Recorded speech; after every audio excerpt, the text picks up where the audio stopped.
Alright, so we got another rug here to clean, and what's going on here? One thing I like about this grid system is that it makes it very easy to estimate what rugs are just by knowing the size of the grid system. So this is roughly an 8 by 10, give or take, you know, 5 or 6 inches. So I'm going to stick with 8 by 10 as my rough guesstimate because that's what lines up pretty well with the grid system we have here. Now, looking about on this, customer says that there's no urine in it. However, there is a dog in the house, so I am just going to inspect it anyways because that's what I do. One thing about rugs, if there are urine in them, as soon as they get wet, they begin to reek. Not so much with polyester, they will smell, but not nearly as bad as wool with urine in it. So I'm going to flip this bad boy over. The process that we are going to take is taking our rug badger that's back there and beating the back side of this rug with it just to dump out as much of that abrasive debris and dust and things that accumulate in the rug over time.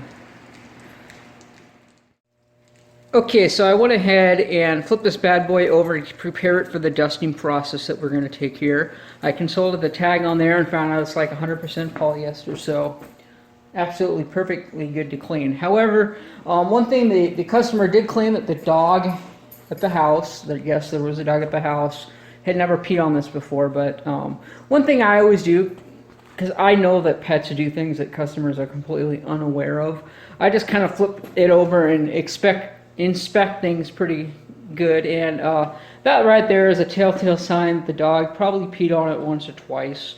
I mean, it's not bad by any means. In fact, that right there doesn't even look like it's that much. So perhaps it was a coffee spill, but seeing a dog when I went at the house when I went to pick up the rug, I'm just going to assume that it's urine, and I'm going to treat it for urine. I don't think it's enough to justify doing a complete rinse, flush out on this thing. I think doing the dusting process and using a topical urine stain remover is going to be sufficient. So that's what we're going to do. And I just want to switch gears and kind of take a look at the dusting machine that we're going to be using here. For the customer, what this bad boy is going to do, you can kind of see the cylindrical shape of this machine, and what's under there is a drum with some straps on there that beat on the back side of that rug, knocking all of the debris that are trapped, sandwiched in between the top layer and the back surface of the carpet. And it just kind of beats them down into the grid system here in this these mats here on the ground. So it dumps that dirt out.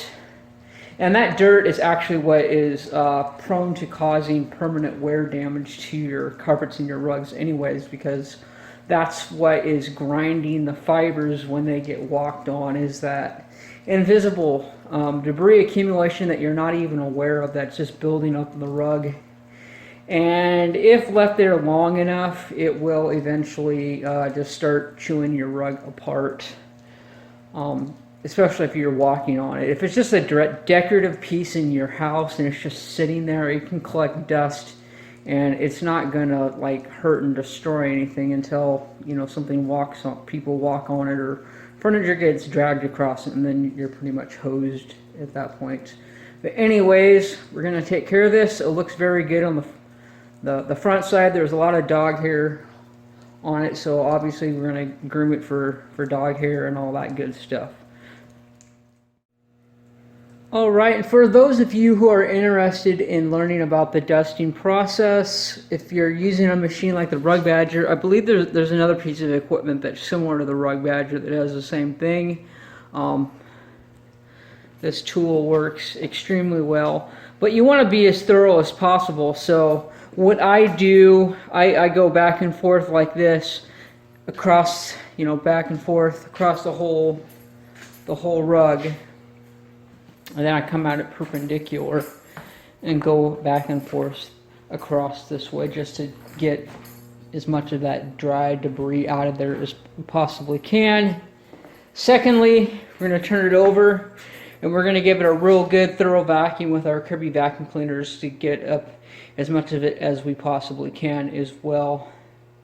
And we do that prior to putting on a cleaning solution and hot water extraction with our truck mount.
And after a thorough extraction of going over it in like 3 different areas with hot steam cleaning, we went ahead and we groomed it out one more time after doing a lot of dry passes to get as much of that moisture out of there as possible.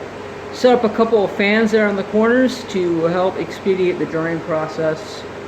And in my opinion, it looks absolutely wonderful. All the dark spots and everything that was of concern to me look like they've been completely eradicated and taken out of the rug.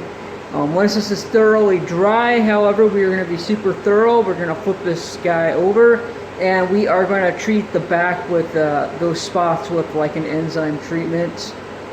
Probably not another extraction. I don't think it's going to need it. A good enzyme will just help to eat up and digest some of the biomatter that might be in there. And who knows, like I said, it could have been coffee. If it was coffee, I probably would have seen it on the front. And typically if it was urine, you would have seen it on the front as well. It's kind of odd that you just see a little bit on the back side of it. Unless it had been there in the past and cleaned and they just never treated the back. Which is a possibility, that happens. So, again, like I said, once it's dry, we'll treat the back. Roll this guy up and deliver it back to the owner. If you have any questions or comments, concerns, leave them in the comment space below and I will address those to the best of my knowledge. God bless and have a nice day.